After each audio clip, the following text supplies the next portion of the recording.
Hello and welcome back for Story of the Day for Friday the 1st of May 2020, and we're returning to chapter 35 of Grandpa's Great Escape by David Walliams.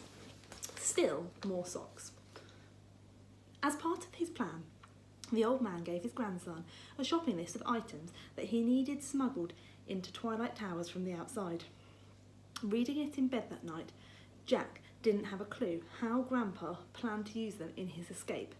The list was as followed: Smarties, string, socks, elastic bands, empty tin cans, map, more socks, matches, spoon, tea tray, candles, roller skates, still more socks. The Smarties were easy. The next morning, Jack paid a visit to Raja's shop on the way to school to find there was a plentiful supply. What's more, Jack was in luck. The newsagent even had the multicoloured chocolates on special offer, 38 tubes for the price of 37. Empty tin cans Jack fished out of the bin at home and rinsed under the tap. Some cheap roller skates were found in a local charity shop. Elastic bands, string, a spoon, candles and matches were all dotted around the house in various drawers and cupboards. As were the socks. Dad had plenty of odd ones lying around, and Jack was sure his father wouldn't miss them. No one knows where socks disappear to. It is one of the universe's great mysteries. Either they're sucked into a black hole where time and space have become flattened, or they get caught in the back of the washing machine. Either way, Jack's father had plenty of them. The tea tray was the hardest item to smuggle out the kitchen due to its size. Jack had to wedge it into the back of his trousers before putting his jumper on over the top. It looked fine when he was standing still, but as soon as he tried to walk, it was as if he was a robot. After Jack had spent every moment that he could of the day collecting all of Grandpa's items, he sat on his top bunk, waiting for the sky to turn black. As his unsuspecting parents thought he was fast asleep, he followed his grandfather's lead and fled out of the bedroom window. The moon was low that night. The shadows of the trees stretched across the grounds of Twilight Towers. Jack had to be extra careful not to be seen as he climbed the weeping willow and jumped down from another of its overhanging branches. He crawled across the grass before shimmying up the drain pipe to the men's dormitory. As soon as Jack arrived at the window, his grandfather announced triumphantly, "I am going to dig my way out."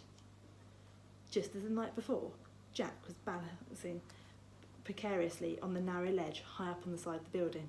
Because of the bars on the outside, the window only opened a tiny bit. As they spoke, Jack passed all the items on Grandpa's list through the narrow gap. Dig? The boy was not convinced that this was a good idea. With what? With the spoon, of course. Chapter 36. With a spoon? "You're going to dig your way out with a spoon?" asked Jack. The boy couldn't believe his ears. "You want to dig a tunnel all the way past the wall, there, with a spoon?" "Yes, Bunting," replied Grandpa. "From the other side of the window bars. I will start tonight. I have to get up, up, up and away in my Spitfire quick smart. As soon as you go down, I will steal myself down the cellar and begin scraping away at the stone floor." Jack didn't want to burst his grandfather's bubble, but it was clear that the old man's plan was doomed. It would take years to dig through the cellar floor, especially using only a spoon. It wasn't even a particularly big spoon. "Did you remember the tins?" continued the old man. Jack reached into his coat pocket and passed 2 old baked bean cans through the gap. "Of course, sir. What are you going to use them for?" "Buckets, Bunting, buckets. Fill them up with all the earth I dig out with a spoon, then pass them out of the tunnel on a pulley system." "So that's what the string's for." "That's right, squadron leader. Do keep up." "What are you going to do with all the soil?" "This is the devilishly clever bit, old boy. That's what the socks are for." "The socks? I don't follow you, sir," said the boy, and he reached into his pocket and pulled out a jumble of his dad's old sock.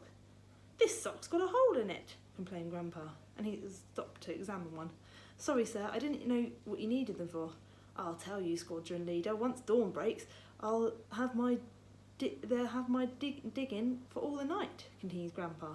"I will pack all the soil in the socks. Then I will tie an elastic band on the top of each sock.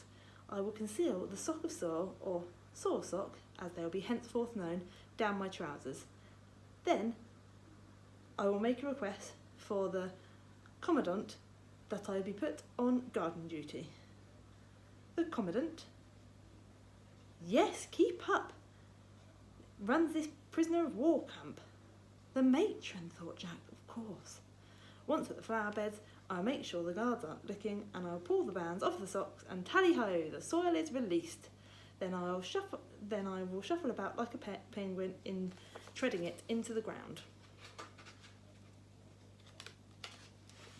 To illustrate this particular part of the escape plan, Grandpa did a little penguin walk round his dormitory.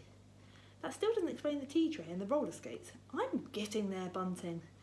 I will attach the roller skate to the bottom of the tea tray and then use it to travel backwards and forwards along the tunnel on my back.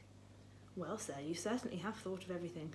It's genius, Bunting, genius, proclaimed Grandpa a little too loudly. You must be careful not to wake them, sir, whispered the old boy, indicating at the rows of the sleeping old men in the dormitory. A bomb couldn't wake this lot up, old boy. Those sleeping pills the guards give us could knock us out as well as a rhinoceros. My fellow prisoners of war are only awake for less than an hour each day. Quick bowl of watery soup and then straight back to bed. So this is where all the smarties come in, I guess. Correct, Squadron Leader. There are only so many of those darn pills I can conceal in my moustache. The Commandant has become suspicious too. Really, sir? Yes, want to know why I'm more awake than everyone else. So the guards have doubled my dose and watch me like a hawk when I'm given them. So I plan to break into the pharmacy that they have here and exchange my pills for sweets, cut them off at the supply. Then there's no problem with me swallowing them. In fact, I'm rather partial to the odd smartie. Jack had to hand it to his grandfather. This was a brilliant and daring plan. But from the narrow ledge where he was standing, the boy looked out across the grounds of Twilight Towers. The perimeter was at least 100 metres away. It was going to take the old man a lifetime to dig all that way, especially armed with nothing more than a spoon, some old socks, a tea tray and a pair of roller skates attached to the bottom of it. And Grandpa didn't have a lifetime left. Jack was going to have to help him, but he had no idea how. And then next week we will pick up on chapter 37, Something Dark, Something Creepy.